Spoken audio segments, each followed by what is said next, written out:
Bonjour à tous, bonjour à toi. J'espère que vous allez bien. Une nouvelle guidance sur les énergies lunaires pour ce mois d'avril et donc sur ce qui nous sera proposé de travailler pour ces nouvelles lunes de ce nouvel an astrologique. Mais avant de commencer, je tenais à t'exprimer ma reconnaissance pour tes likes, tes vues et tes abonnements. Et donc, si ce n'est déjà fait, abonne-toi en cliquant sur la cloche pour être alerté de la parution des vidéos en temps réel. Si cette guidance également t'aura parlé, je t'encourage à liker pour qu'elle puisse être diffusée également sur YouTube. Je rappelle aussi qu'il s'agit d'une guidance générale et qu'elle peut ne pas parler à tout le monde. Et puis si tu souhaites une guidance personnelle, tu retrouveras mes coordonnées à la fin de la vidéo. Et donc c'est parti. Alors, que nous réserve cette nouvelle lune du 1er avril pour l'élément eau ? Que sont également comme signes astrologiques le Cancer, le Scorpion et le Poisson. Il nous sera demandé d'être vigilante envers nos choix, de nous renseigner et de juger avec sagesse. Je dirais même plutôt de préférer avec sagesse. Certaines choses ont peut-être été difficiles à voir, comme obscurcies, mais elles nous seront maintenant pleinement révélées. Alors, examinons-les de près. Avec les années, le temps que nous avons passé à faire des choix et agir en fonction nous apporte une forme de sagesse, nourrie par la prise de recul et le changement de perspective. Vous savez, comme lorsque vous êtes dans votre maison ou appartement, lorsque vous regardez à travers une fenêtre, vous y voyez une scène. Mais lorsque vous changez de pièce et que vous regardez à travers une autre fenêtre, une autre scène se manifeste. En effet, depuis la première fenêtre, vous ne distinguez peut-être pas cette fleur qui peut se voir seulement depuis l'autre fenêtre. Chacune de nous est amenée à faire des choix, bons ou moins bons, parfois totalement destructeurs. Nous sommes blessés, nous blessons les autres, nous apprenons, nous oublions, nous tombons et nous nous relevons. Nous évoluons. Nous sommes capables de repérer nos points forts et nos points faibles et de les transmuter. Nous sommes capables de faire face aux conséquences de nos actions et de nous améliorer. Le vrai discernement est celui qui demande de prioriser, de prendre le temps de nous assurer de la justesse de nos préférences, comme tester un produit avant de l'acheter, par exemple. Et au lieu de tout prendre au premier degré ou de faire des jugements hâtifs fondés sur les apparences, prenons notre temps pour former des amitiés et des relations d'affaires saines et durables. Mettons en perspective les preuves, les faits, au lieu simplement de croire ou faire des suppositions. Réagissons lorsque l'on nous marche sur les pieds. Dépassons nos limites ou quand vous ne le sentez pas. En posant des questions, en demandant des clarifications, en écoutant attentivement les réponses proposées. Et ensuite, d'agir en fonction de faits réels. Évoluer, c'est triompher de ses mauvaises habitudes. C'est ainsi que l'on gagne en sagesse. Profitons de cette période d'abondance tout autour de nous. Nous sommes entourés de possibilités et d'opportunités, et il y en a pour tout le monde. Une période d'abondance est déjà à l'œuvre dans nos vies ou va s'offrir à nous durant ce cycle. Nous serons entourés de possibilités et d'opportunités, alors restons ouverts et réactifs à cette abondance autour de nous. Peut-être l'avons-nous oublié, mais l'abondance faisait partie d'un cycle comme tout autre, et qu'elle n'était pas présente tout le temps pour nos ancêtres. Ces périodes d'abondance devaient être mises à profit avant que l'hiver austère et stérile n'arrive. De nos jours, nous avons perdu de vue ces cycles naturels d'abondance et de stérilité, puisque la plupart d'entre nous sont éloignés des terres agricoles et d'un environnement naturel. Cependant, ces cycles existent toujours, et grâce à ce printemps qui débute, nous aurons l'occasion de le vivre à nouveau, de s'émerveiller et de s'extasier devant cette beauté de la nature, des fleurs, des odeurs, des chants des oiseaux. La beauté peut guérir même l'esprit le plus brisé. Elle est présente partout dans la nature et il nous suffit d'ouvrir les yeux pour la voir. Elle se décline à l'infini. La beauté, ce n'est pas forcément du maquillage ou l'idéal de la beauté de la société. La beauté, c'est aussi la nature qui nous entoure et ce peut être aussi des objets ou des choses qui nous font du bien. Les arbres, les oiseaux, les fleurs, les abeilles, le soleil, les nuages qui peuvent le cacher, un tapis, des bougies, des statues, des peintures, de la musique, une voix, un sourire, un rire. Toutes ces choses sont des expressions de la beauté. Et nous avons tous des expressions de la beauté qui nous mettent de bonne humeur, égayent notre regard, notre cœur et notre esprit. Tout le monde peut faire l'expérience de la beauté en choisissant de les voir. L'une des différences entre l'ancienne notion païenne et l'idée moderne de la beauté se trouve en ce que les anciennes traditions nous enseignent. Qu'il nous faut développer et renforcer notre moi profond pour permettre et promouvoir la véritable beauté. Car la connexion corps-esprit est vitale lorsqu'il s'agit de beauté et de vitalité. Même s'il est souhaitable de suivre des thérapies qui nous embellissent intérieurement et extérieurement, il est tout aussi important de libérer nos mauvaises habitudes qui portent préjudice à notre santé et vont à l'encontre de notre progrès. L'idéal de la beauté déséquilibrée du monde actuel est à son paroxysme, avec une augmentation toujours en hausse des chirurgies esthétiques et des produits chimiques injectables. Chacun a le droit de décider pour soi de ce qu'est la beauté physique et de ce à quoi il veut que son corps ressemble. Mais l'origine de ces influences peut être inquiétante. En effet, qui a dit à la femme de changer son apparence parce que quelque chose n'allait pas avec ses yeux, son sourire, son nez, ses seins, ses fesses, etc. Qui a eu l'audace de dire que vous n'êtes pas assez, que nous ne sommes pas assez, à cause de rides d'expression ou de cellulite par exemple. Qui rend les femmes si sûres d'elles, si peu sûres d'elles? Qui veut que nous nous interrogions ainsi que de la façon dont nous interagissons avec le monde? Qui veut que nous soyons identiques au reste du monde et moins avec nous-mêmes? La société? Un individu faisant du marketing pour les grandes sociétés de cosmétiques? Un top modèle refait? Les magazines?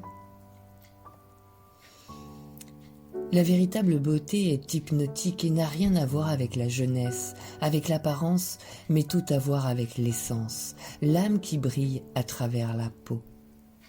Le mot charisme vient du grec charis et ma, ce qui signifie l'esprit qui brille à travers. Chacune de nous possède une beauté unique, source de confiance en soi, si nous la reconnaissons. Chacune d'entre nous est désirable, est parfaitement formée pour être ce que nous voulons être. Mais si nous devenons obsédés par l'extérieur, qui n'est qu'éphémère, nous risquons d'être malheureux comme les pierres, à courir après un idéal inatteignable et inhumain.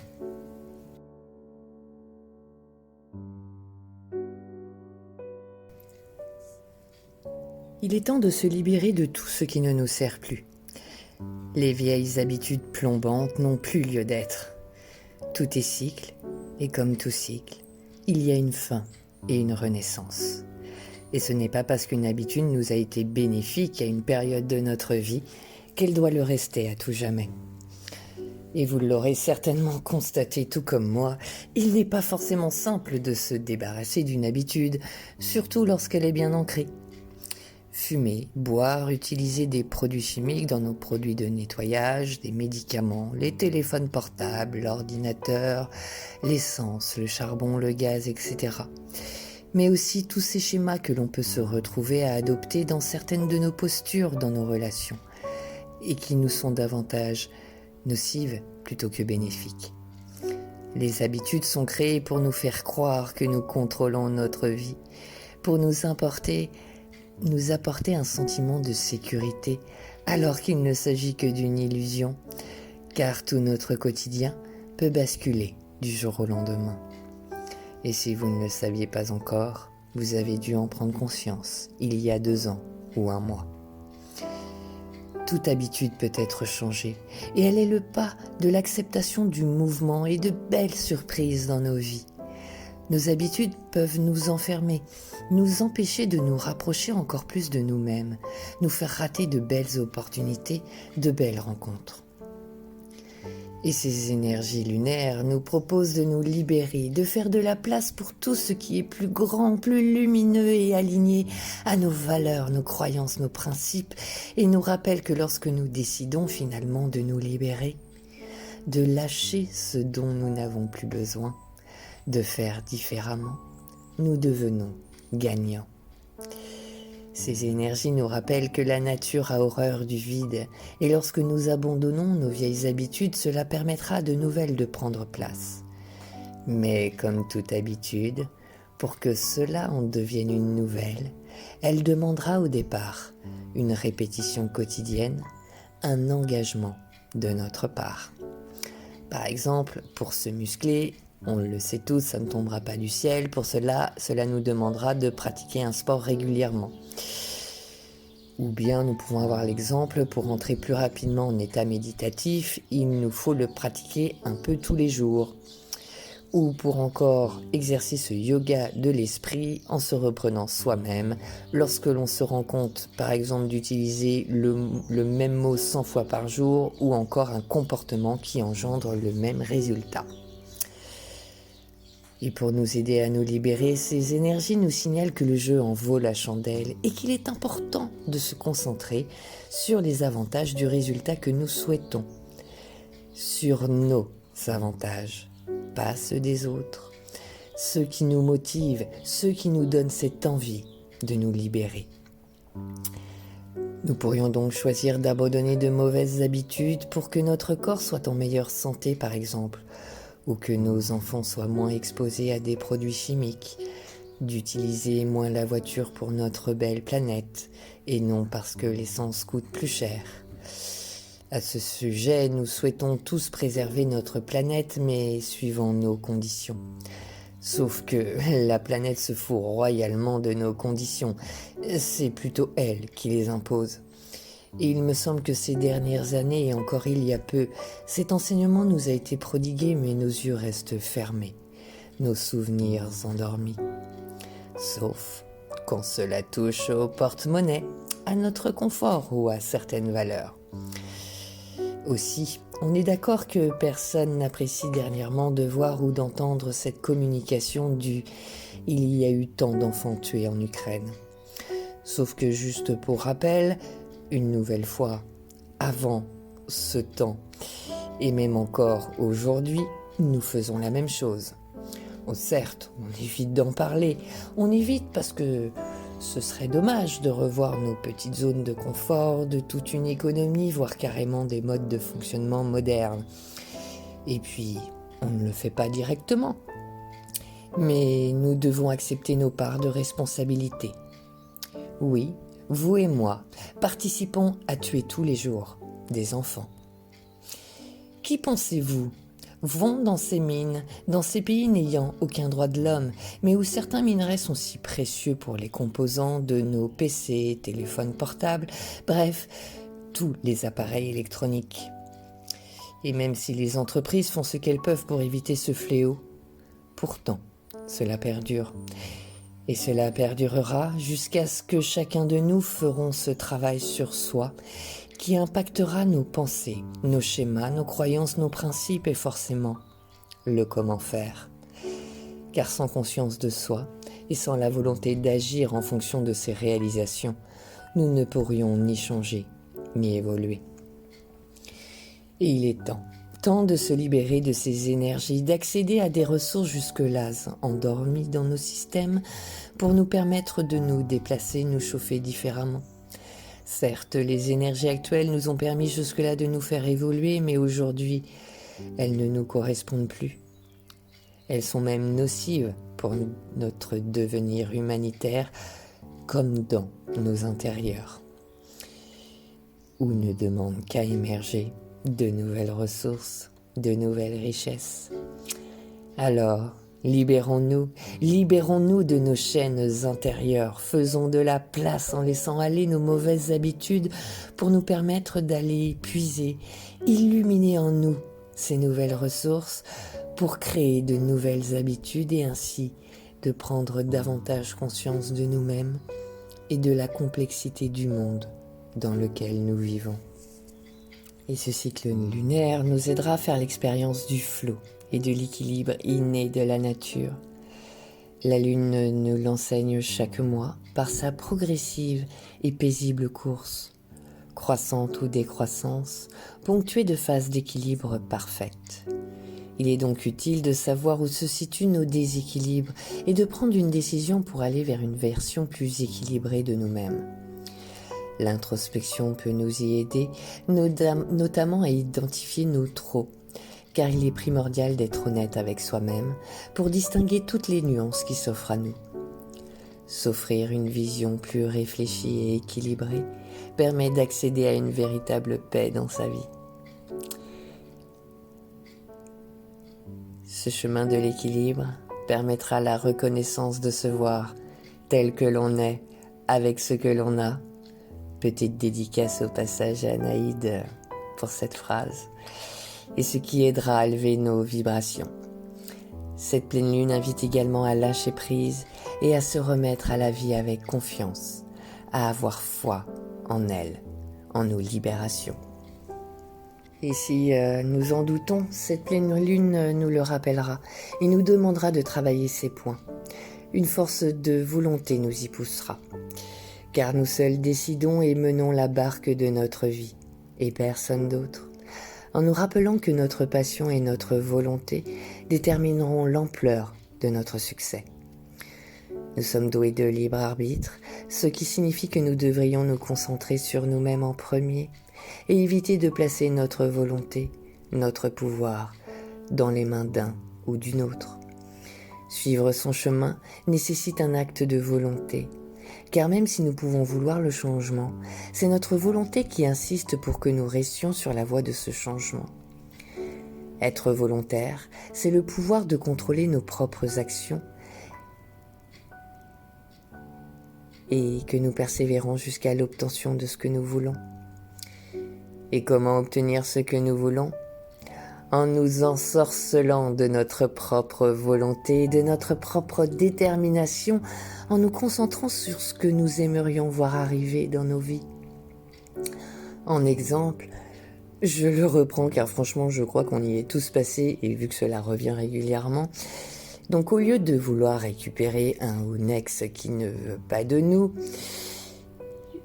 choisissons plutôt d'attirer le partenaire idéal pour soi. Utilisons notre volonté de manière productive, évaluons ce que nous voulons vraiment et assurons-nous que cela soit en lien avec nos valeurs et nos principes et que c'est bien cela que nous souhaitons vraiment atteindre. En synthèse, une nouvelle lune qui nous demandera du discernement concernant toute cette abondance qui va se présenter à nous, peut-être sous des allures de beauté, de votre définition de la beauté. du discernement dans toutes ces belles opportunités qui vont se présenter à nous, en accord avec nos valeurs, pour que l'on puisse justement continuer de s'émerveiller de nouvelles opportunités, toujours plus abondantes. Une pleine lune qui nous proposera de nous libérer pour revenir à ce point d'équilibre en nous, grâce à notre force de volonté, notre détermination. Une libération nous permettant de nous recentrer sur nous-mêmes, de savoir ce qui est vraiment important pour soi. Et je terminerai par une dédicace par rapport à cette petite phrase qui n'est pas de moi et qui vient de Naïd, qui est d'être tel que nous sommes avec ce que nous avons. Alors au passage, je voulais lui faire un gros bisou. Et donc je te souhaite une très belle journée ou une très belle soirée. Tout dépendra à l'heure à laquelle tu regardes cette vidéo. Je t'embrasse. Bisous, bisous.